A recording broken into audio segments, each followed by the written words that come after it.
Alright guys, welcome back to the channel. We're at Cape Perrin, which is the most northerly point of Shark Bay. Just pulled up here for a bit of a sticky beak, get a few photos, but I'll show you around now.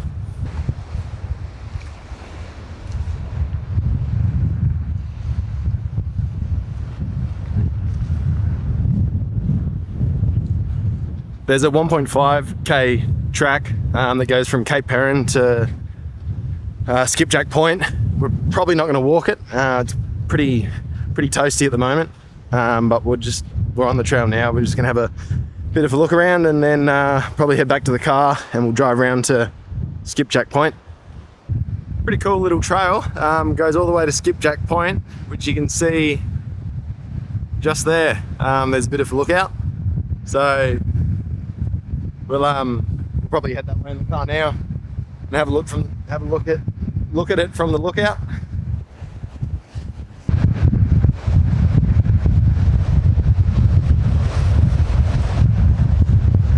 We just came around the left side of Cape Perrin, sort of going away from Skipjack Point, and there's a really nice sandy beach and some red cliffs. I'll spin the camera around and give you a look now.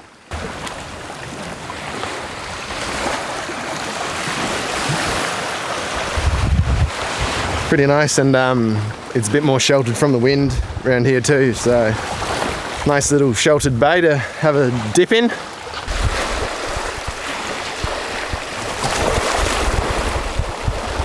Alright, we just got to the lookout at Skipjack Point. We've got this pretty cool little boardwalk through the sand, so yeah, pretty windy again, but I don't think I'll be able to get the drone up, unfortunately, but we'll take it to the lookout anyway and we'll have a look around.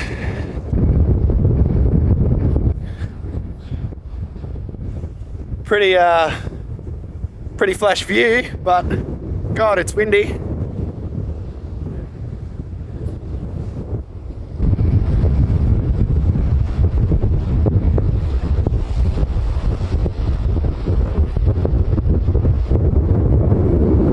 We just pulled up into Bottle Bay. Really nice white sandy beaches, and you got the red cliffs. The red cliffs right down one end of the beach. Unfortunately, the tide's too high to get the car in front of the red cliffs, but it's a nice little bay, and there's some 3 blokes going fishing around the point. So we just pulled up, we'll get our feet wet, and then we'll head to Gregory's and see what's around there.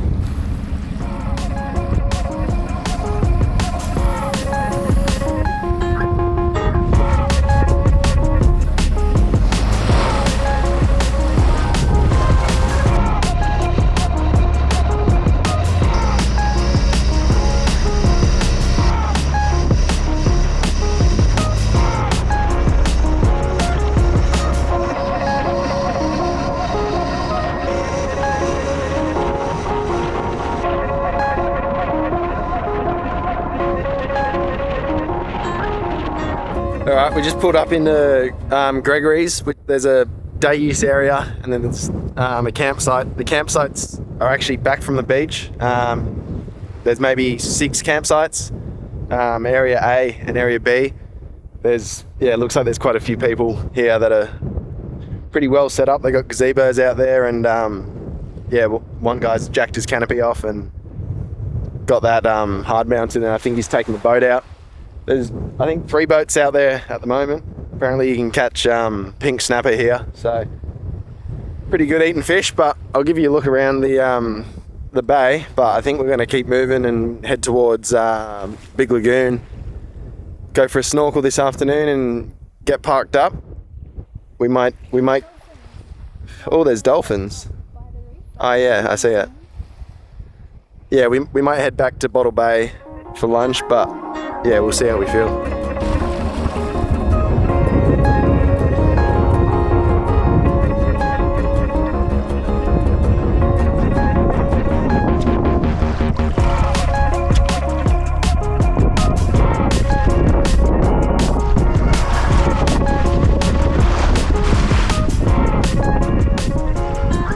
Alright, we just pulled in a big lagoon. There's the campsite number 1 at Big Lagoon. So there's sort of seven campsites along the front, and then there must be another 20 or so further up the back. It was forecast to be 37 today, but the car was telling me it was 43 degrees, so a lot hotter than it was supposed to be, and the track was a lot harder than it was yesterday coming in. It was working a lot harder to get through the sand, but still relatively easy. Bottle Bay was a little bit soft when we went out there, but the track to Big Lagoon's actually pretty cruisy, and there's a whole heap of caravans out here.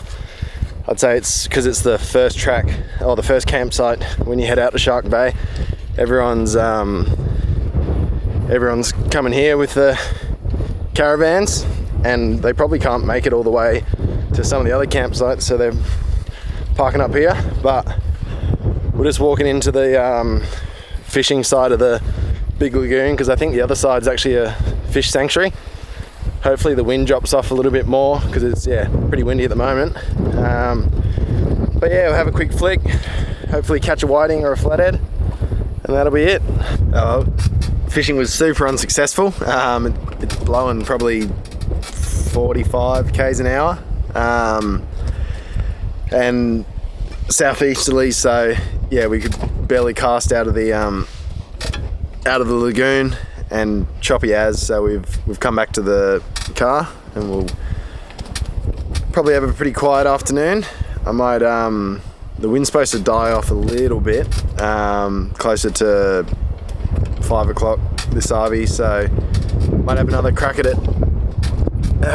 fishing then. But in the meantime, we'll probably sit back, have some chips and dip and a couple of beers, and we'll probably call it a day and pick up the camera later this RV if the wind's a bit better, or tomorrow morning. But we'll see you then.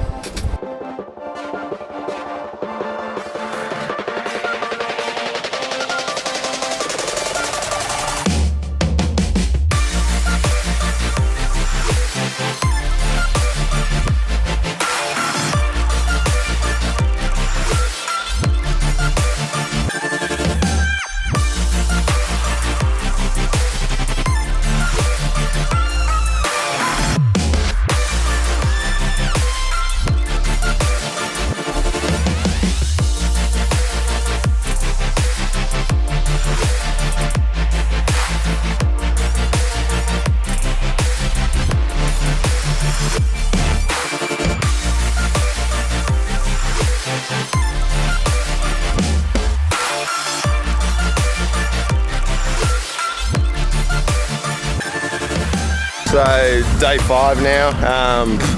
We're just gonna leave Bottle Bay now. A little bit windy still, but a lot better than it was yesterday afternoon.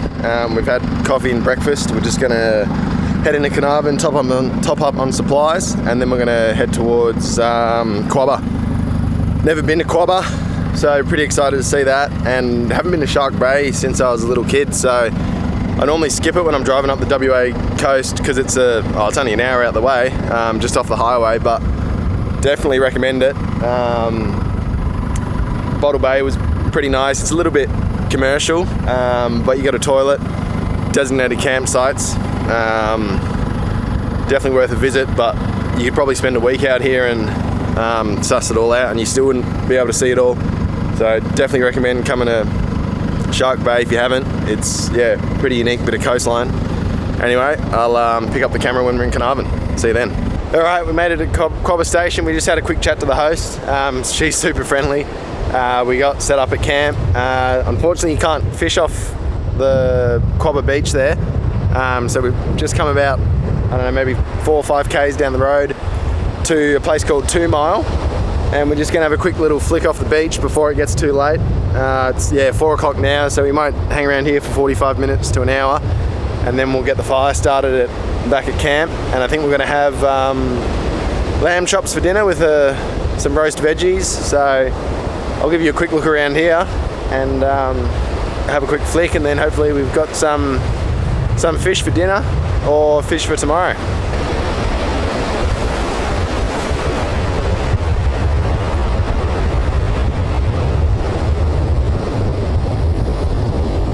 Just fished for an hour just down at, I think it's called 2 Mile. We caught 0 fish.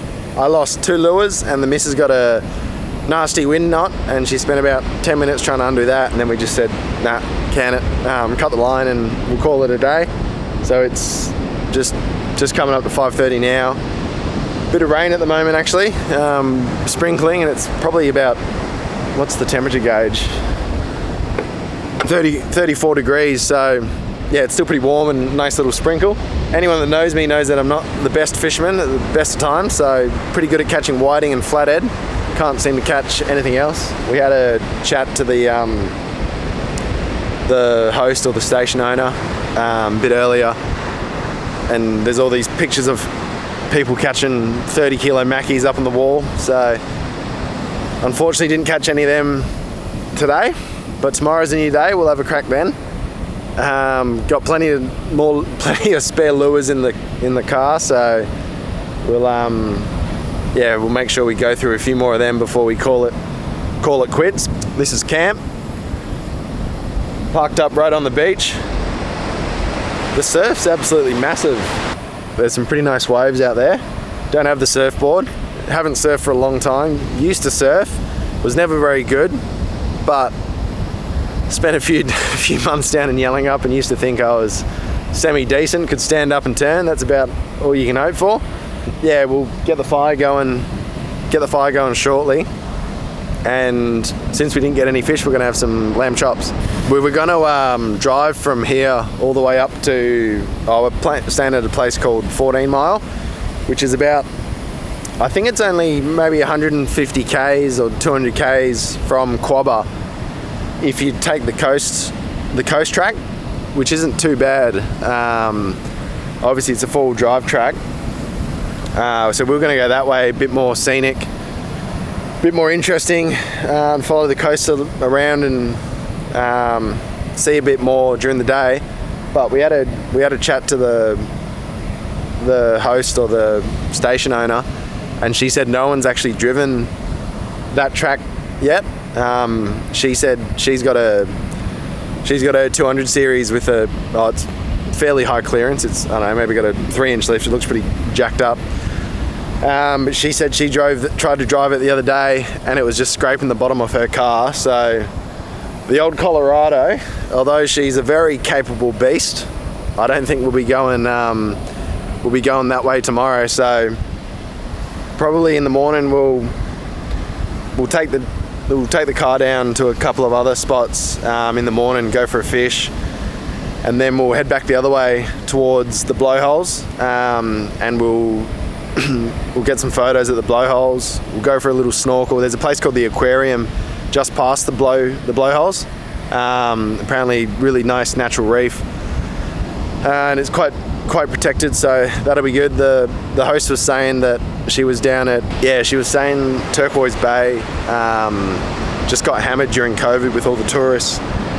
So unfortunately that reef has just been crushed by people walking on it and people touching it and whatnot. So she was saying that the reef down at the Aquarium just past the blowholes is a whole lot nicer, or it's as nice as it should be. So we'll go check that out in the morning, and then we'll take the bitumen to 14 Mile Camp. Hey. Little goatie. Hey. Hello. You're very friendly. You're looking for food. Hello. Hello.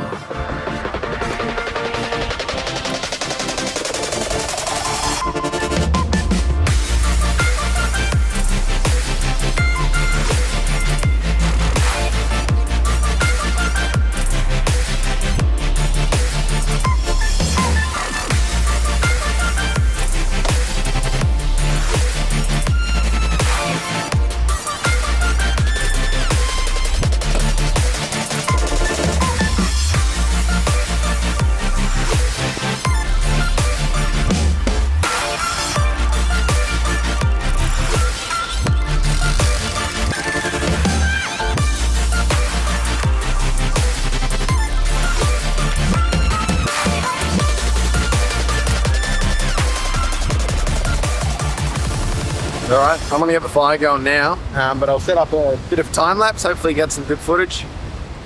A little bit too cloudy, and it's supposed to be thunderstorms for the next 30 minutes or so. So yeah, hopefully it doesn't get too wet, but I'll set the time lapse up now and hopefully we get a nice sunset, but we'll find out soon. We're back with another episode of Cooking with Cal. Tonight on the menu, lamb chops, bit of naan bread, and some broccolini. I've got my $19 Kmart aircon, which is an ice brick that you put in the freezer and then a fan, because it's still 30 degrees. So I've got my little Kmart fan going. Thanks, Mum, for that one for Christmas. The moths are super friendly. Bit of Greek yogurt, self-raising flour, and then I've got garlic powder, salt and pepper to chuck in there. I'll pan fry that, and I've got the fire going in the background, waiting for the coals to get going. Pretty much just eyeball it. I make it at home fairly regularly too. It's just a super easy snack. I just put, I don't know, what's that, a cup and a half, maybe 2 cups of self-raising flour, bit of smoky flavour, a couple of shakes of paprika, a fair bit of Italian herbs, nice amount of garlic powder, a bit of salt, 2 tablespoons of Greek yogurt to start, and you just sort of want to homogenize it. That's a bloody good word. You just want to sort of homogenize it, and then if it's too dry, add more yogurt. If it's too wet, add more flour.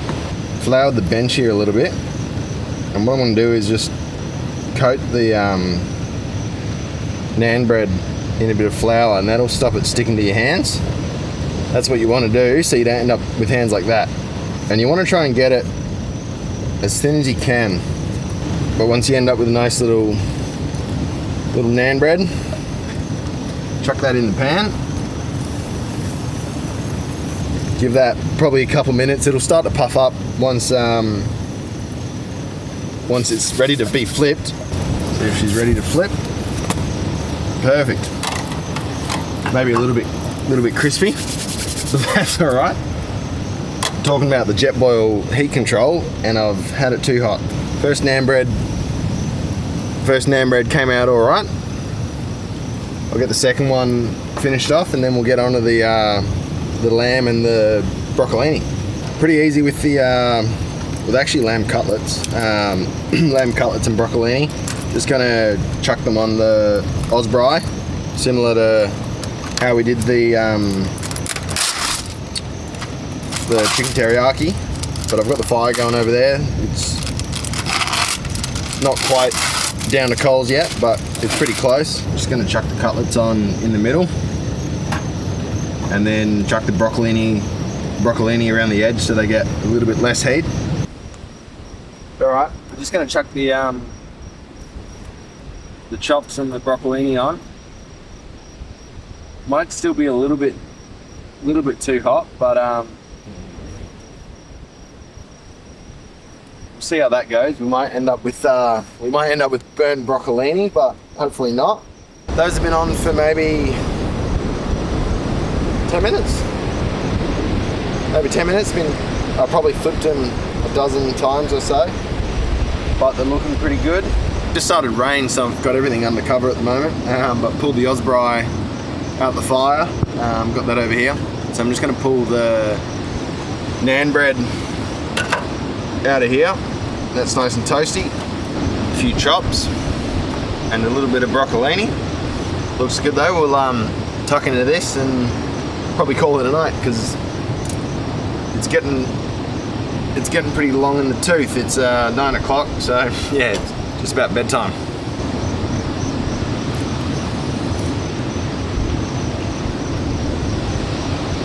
I mean, lamb over the fire, can't really go too wrong, can you? We'll get into this and I'll see you in the morning. Well, that's the end of episode 3 of the WA coast trip, where we started in Shark Bay and ended up at Quobba Station. I'm going through all the footage at the moment, and there's probably 2 episodes left to come out after this one. So if you enjoyed the video, give it a like, leave a comment down below, Until then, I'll see you in the next one. Cheers.